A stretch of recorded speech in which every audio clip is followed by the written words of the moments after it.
Good afternoon, everyone. This is Don Cristobal de Carpenter, and I got to tell you, it was a little disappointing to sail 4 weeks from the port of Seville and arrive in the New World, and it turned out to be a crappy one-bedroom apartment. But that's all right. Well, welcome to week 12, the first of 2 units on the age of European, quote, discovery. So, I am going to briefly take us through the background to the colonization of the, quote, New World. And as we read these pieces from Central and Latin America, well, later it became Latin America, obviously, we need to keep in mind that this trend is happening all over the globe, colonization. You've got, obviously, the Spanish are huge players in the, quote, New World, but the Dutch are big players as well, as are the Portuguese and the English, and many other nations as well. And the thing is that when you discuss discovery, I mentioned this in the intro to the unit, and some of you, this may have occurred to you just sort of as a common sense thing. The term discovery is a little when you're talking about this because, yes, for the first time, Europeans arrived in these areas, but people had been living there. Those people didn't, they already had discovered the land. So it's a little much to say that these places were discovered. Well, let's continue. So, first of all, this is my marvelous costume, and unfortunately I didn't, this is obviously not what a conquistador would wear out in the field, a Spanish explorer or a young member of the nobility who maybe his family had fallen on hard times, and so he decided that the New World gave him the best opportunity to make a name for himself, some money, some glory. This is not what he would wear out in the field in, the mountains of Colombia or the jungles of Guatemala or in what is now central Mexico. This is more of a ceremonial thing. I'm sorry I didn't bring my A game as far as the helmet goes. This is a cheap plastic kind of piece of crap. But this is called a Morion, M-O-R-I-O-N, this helmet, and you may need to know that for later, you know what I'm saying? Anyway, this is obviously the type of helmet that people associate right away with the conquistadors, but the fact is that explorers of all nations use this type. You've got the brim here. This is called the comb. Obviously, if a blow comes down on the head, it can be deflected, and the crown is supported. Anyway, that's that. I will set this down, and we will continue. So, the first thing we'll talk about is, again, we're going to concentrate on the Americas, but Africa, Asia, Australia, these areas all have very rich and unfortunately very bloody periods of colonial conquest. And, here and there we'll talk about those terms conquest and discovery. A lot of people believe that new attitudes toward the European age of expansion are politically correct. They think that, if we criticize Columbus, we're giving in to politically correct pressure and things like that. You may believe that, and I'm not going to sit here and tell you you're wrong, but I'm going to say I disagree. I think the current view of these things is probably much more fair. Now, that doesn't mean I'm going to sit here and bash Europeans for the next however long, but it's just something we need to think about, that these indigenous people, just to say that you discovered them, first of all, is fairly, just imagine let's say we ever send up a manned spacecraft and it lands on another planet. And you can imagine if the first octopus thing or lobster thing or whatever walks up to the astronauts and greets them, and they promptly put down a flag and say, this belongs to us, and so do you, and so does everything you own. And that's kind of what happened. A terrible analogy, but then again, maybe it isn't. That is what happened, and that caused catastrophe for all the indigenous peoples of the Americas and Asia and Africa. There's no way around it. So anyway, the point here again is not to bash the European powers. It's just to say that we need to look at these things in a way that's a little more evolved than it was in the 16th century. Okay, very good. So, who were the conquistadores? The conquistadores were the Spaniards, and that's just a term that was used to describe this class of young men, generally from lower nobility families that, again, had fallen on kind of hard times. They didn't have much of a future ahead of them staying in Europe, so off they went. Now, of course, you had different types of explorers in England and in the Netherlands and places like that. But here in the Americas, most attention is paid to the conquistadores because, of course, They were the ones that brought Spanish rule to what is now Latin America, everything south of the United States and much of the United States. And in North America, of course, we know that the English set up a number of colonies along the eastern seaboard. And then in Canada and parts of the Caribbean, you had the French. Those were the three biggest players in the New World, the so-called New World, which again, if your culture had lived, in an area for hundreds or thousands of years and somebody showed up and said, oh, it's a new world, you'd be thinking, what are you talking about? No, it isn't. So, okay. Here's the thing. I just talked about this whole idea of how to look at how we may want to think about looking at this period. But at the same time, it isn't black and white. It's not like European equal bad, indigenous equal good. There's no doubt, again, that these arrivals of foreigners had horrible and far-reaching impacts on native populations, but you can't simply brush everybody with a black and white color in this, or good and evil. The fact of the matter is, were the explorers incredibly brave, ambitious men who often displayed incredible ingenuity and fearlessness in the face of astonishing odds? Yes, they were. Were they also people who often put personal glory in political matters far ahead of any consideration of human life? Yes, they were. It's complex, and that's the whole point of history and the whole point of literature, is so that we can know and think about the complexities of human interaction. All right. So let's see. We're talking about European versus indigenous cultures. Now, your book points this out, but common sense tells you, once the Europeans arrived in the New World, this was an event that instantly changed everything. I don't want to use the space travel thing too much, because there are some problems with that analogy, obviously, but it's not too far off. I mean, you really are encountering absolutely alien civilizations that seem to have very little in common with your own. And that's going to impact everything in Europe and in the New World among these cultures. We know, despite the fact that as the years have gone by, the European explorers have been viewed with more and more criticism. Even though that may be true, we also know that indigenous tribes, it wasn't as if they were all sitting around holding hands and squirrels would come sit on their shoulders or whatever. There was a great deal of violence and warfare. I mean, unfortunately, you're going to find those things wherever humans are. Or so far, you find those things. The Iroquois in North America, the tribe that eventually allied itself with the British when the British squared off against the French. That tribe, very warlike. I mean, come on, we can think of hundreds of examples. The Aztecs in what is now Mexico weren't exactly the friendliest neighbors to have. So, again, we just want to avoid this idea of good and evil, that one side is absolutely good and one side's absolutely evil. That having been said, it's perfectly okay, and I think fair, to say this impact was devastating to most of the indigenous people. Okay, so one of the big differences between European and indigenous cultures, both in North and South America, is written language. European cultures have written language at this time. American cultures, and by that, of course, I mean New World cultures, so to speak, did not. They did have, the Mayans especially had pictographs and iconographs. They had a very complex system by which they told stories through images. That's true, but they didn't have a written alphabet per se. Now that's going to have pretty momentous consequences later on when treaties start to be, especially in North America, when treaties are struck between white powers and Native American powers. You know, the problem there is that from the European mindset, if it's written down, it's permanent. From the and furthermore, if it's written down, maybe you can figure out a way to manipulate the wording to get what you want. Whereas in the Native American tradition, all through the Americas, it's oral. And your word is much more important, what you say. Again, I'm not trying to do a good-evil thing there. That's just kind of the truth. So that's a huge difference between European and indigenous cultures, as written versus oral.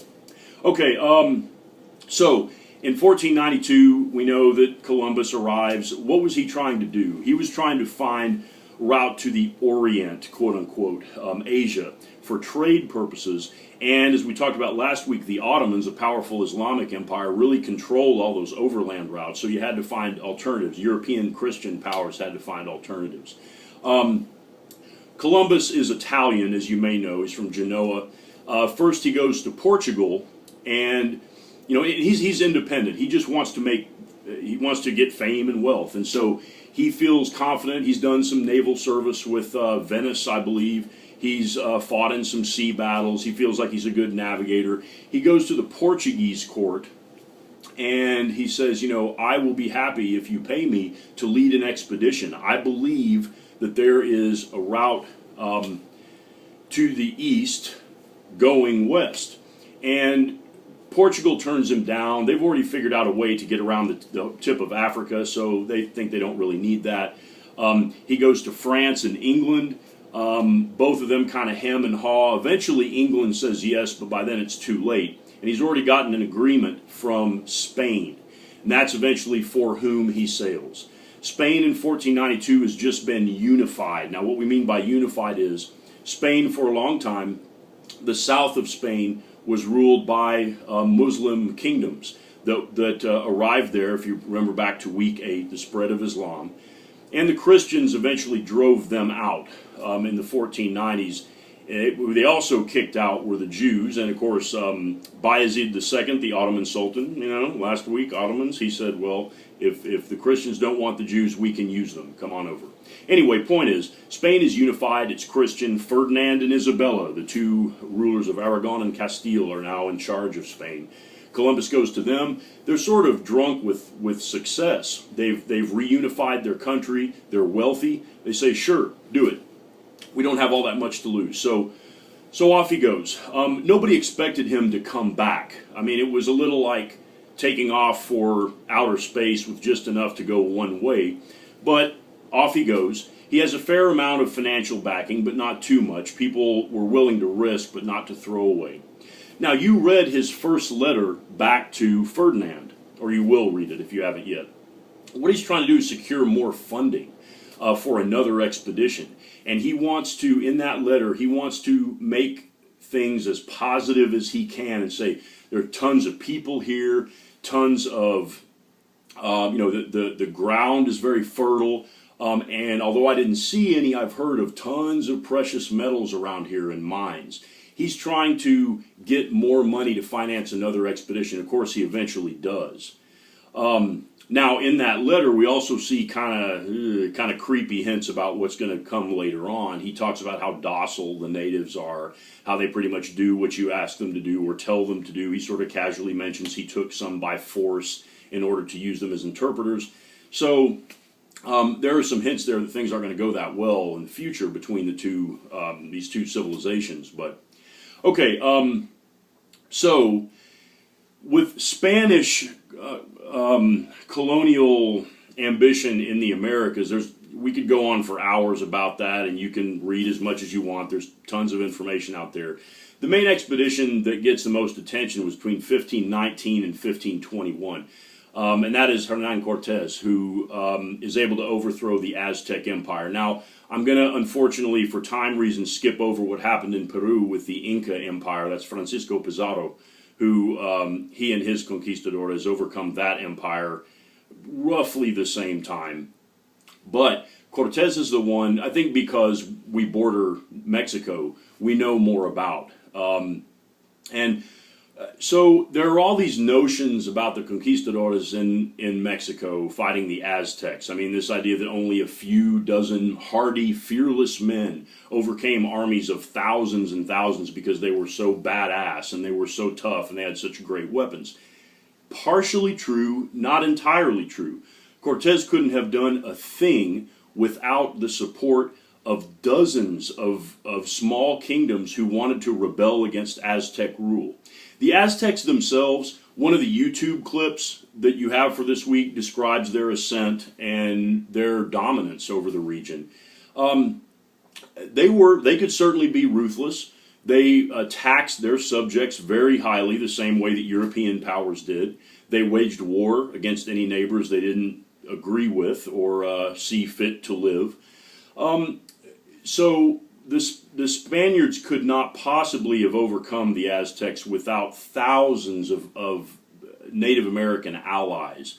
And so we have to keep that in mind as we build up these myths of these invincible, brave Europeans. I mean, yes, they were brave and they overcame some truly crazy situations, but nevertheless, they were human. We got to keep that in mind.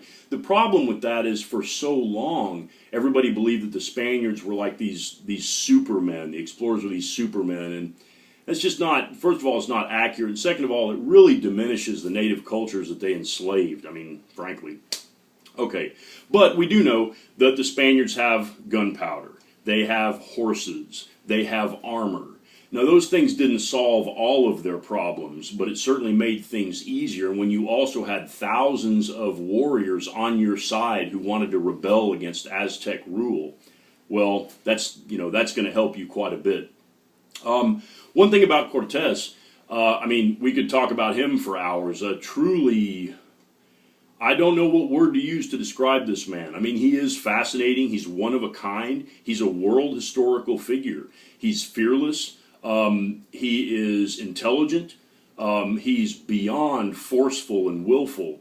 Man, he has a dark side like you wouldn't believe, but this guy is able to motivate people to do the impossible. In fact, when his expedition landed on the Mexican shore in 1519, he burned his ships to make sure that nobody thought, well, maybe we can back out of this. This seems kind of crazy. There's only, a couple of hundred of us. How is this going to work?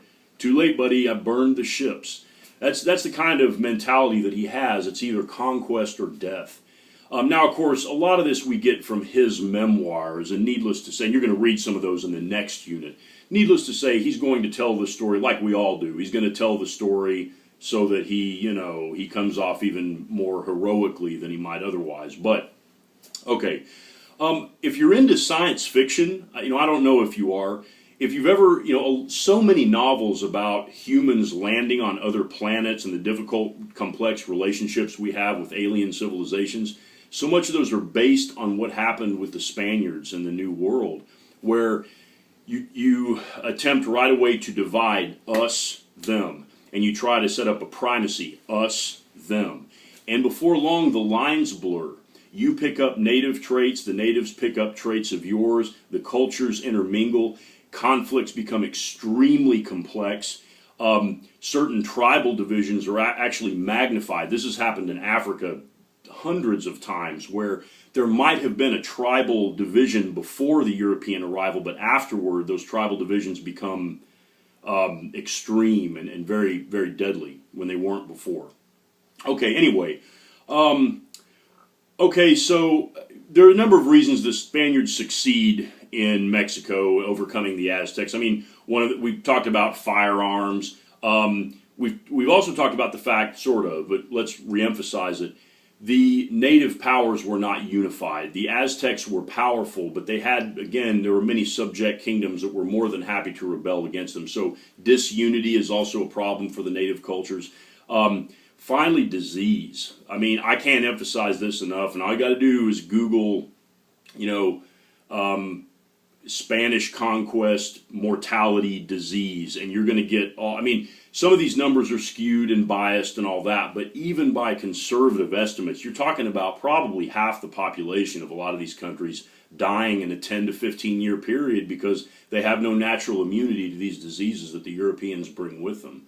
That is absolutely devastating. In fact, that's probably, of all the things that happened to the native peoples, I mean, slavery, military defeat, conquest, forced religious conversion, because if you think that everybody just happily converted to Christianity, I mean, come on. You often did that to save your life. But the worst of all those things is probably the mortality from disease, just absolutely devastating. Okay. Now, as for the Aztecs, one of the many reasons they're going to naturally clash with the Spaniards is because they're an alliance of different states. They are polytheistic. And we know that monotheistic religions, Christianity, Islam, they tend not to get along terribly well with polytheistic religions. Polytheistic religions with several deities don't demand exclusivity. I mean, it's sort of contradictory to their nature. So that's a reason for a lot of the clash. As you read the Popol Vuh, which is that is the Mayan text, and later on you're going to read the Florentine Codex, which is sort of an Aztec explanation of the world, so to speak. You may read these and think, what is going on? This is really confusing. I don't, that's because most of us are accustomed to Western or European-based stories in which natural phenomena, including the creation of the world, are explained. We give an explanation. Even if it's not scientific, it's an explanation. In other cultures, and I mean African, Asian, and Native American, oftentimes those creation stories do not explain. They're just meant to narrate. They're just meant to tell a story.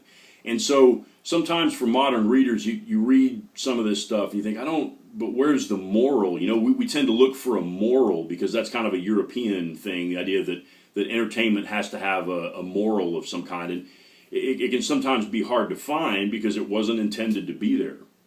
So just think of indigenous creation stories often narrate rather than try to explain.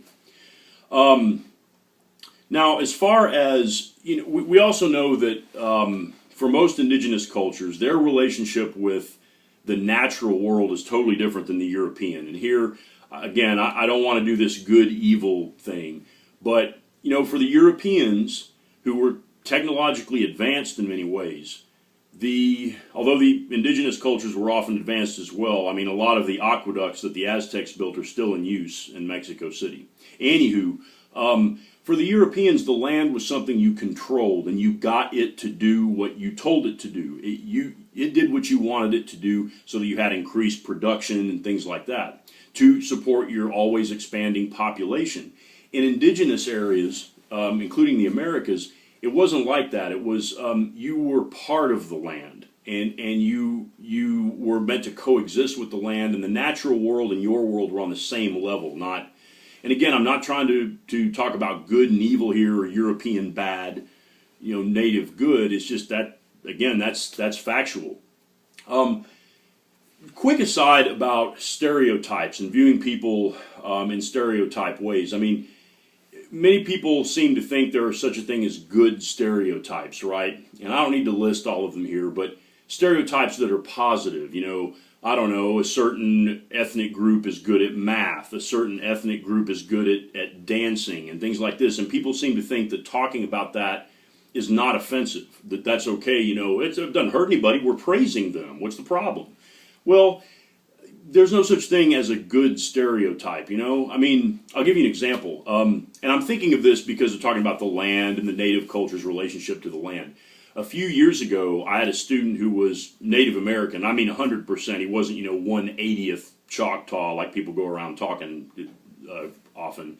He was full blood. I don't remember what tribe, but the point is, he said, I often have people ask me straight up if I can talk to animals. Can you hear the eagle? He's like, no, I can't. I don't know what the hell you're talking about. I'm a human being, and I appreciate that you saw Pocahontas or whatever, but I am a human being, and so these quote unquote good stereotypes, not that great. They don't really serve any purpose. So okay, I'm stepping down off the soapbox now. Okay, on we go.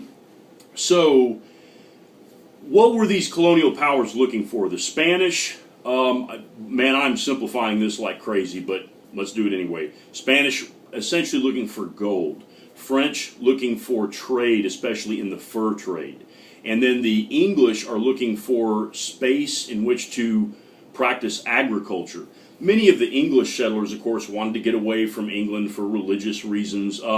There were other reasons as well. We'll get into those in a moment, but broadly speaking, Spain's looking for gold, France is looking for fur to trade, and the English are looking for space. I mean, if you really want to boil it down. Okay, so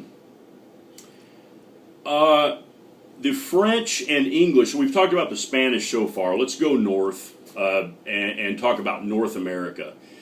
Just for a bit, even though the text you're reading deal more with the Spanish and Portuguese, we'll talk about this for just a second.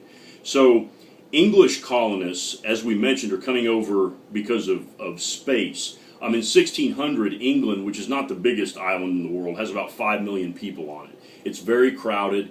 Your opportunities are limited. There's pretty bad poverty, and so many people need an escape.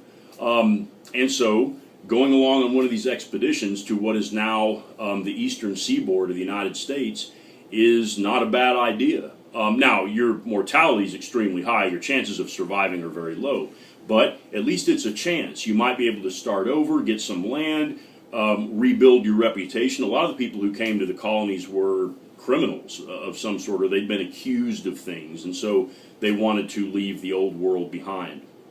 And in the 1600s, speaking of Pocahontas, 1607, John Smith arrives and that whole thing happens, and you can Google that to your heart's content. But the point is, the English do set up colonies and begin to expand very rapidly. They work the land, they concentrate on agriculture, and as they do, they of course are going to come in contact with native cultures. They're going to come in conflict with native cultures because the English need, or they are demanding, more space. For native cultures, this is hard to wrap their brain around. Why do you, the land doesn't belong to you, it doesn't belong to us, and then that, and the English are first trying to buy it from them or trade from them, and then when that doesn't work, they simply take it. Now the French, in what is now Canada and the Caribbean, the French are soon going to come in contact or conflict with the British or the English colonists, because you may or may not know this, but France and Great Britain have an extremely long history of conflict. They're sort of the original, unruly brothers. And so when France and England come in conflict in the New World, the native cultures have no choice but to sort of line up behind one or the other, and that's going to be a disaster for them. But they don't have a choice. They can't sit on the sidelines. It's their land that's being fought over and destroyed. And no matter who you side with, for if you're a Native American tribe, you lose. Eventually, the English are successful in, for the most part, kicking the French out of the New World. And so you have a situation where in the South, it's, by South I mean south of what is now the United States, it's Spain. North of it is English. There are exceptions to that, of course, but that's generally how it aligns. Okay, so let's see. I'm thinking what else we should mention here. Next week I'm going to have a PowerPoint that goes into more detail about how these conflicts pan out and the sort of numbers that are involved through disease or warfare. Some kind of depressing stuff, but they're things we need to acknowledge. But one thing to consider is all through the colonial territories of the Americas, which is pretty much everywhere, you have a situation where, especially for the Spanish, you are forcing the native people to work in your mines and in your fields, and they tend to die very quickly because of disease and hunger and things like that. So you begin to bring in slaves, and that's going to have a huge impact in Africa, of course. So this arrival in the New World, the quote-unquote New World, sends ripples all over the globe that we're still dealing with. It's an immensely important moment in human history. Not just political history, but in social history. It changes everything, both in Europe and in all of the colonies, not just the ones in the Americas. Okay, I think this was a little disorganized, like I say every week. But anyway, hopefully that is of some use as you wade through these readings. I hope you enjoy them. They are certainly different. We've read, you got to say, this semester we've read a lot of unusual stuff, and we've gone all over the globe, which was my goal. So I hope it's been somewhat enjoyable. Anyway, that's all I've got. Enjoy. I'll talk to you soon. Thank you.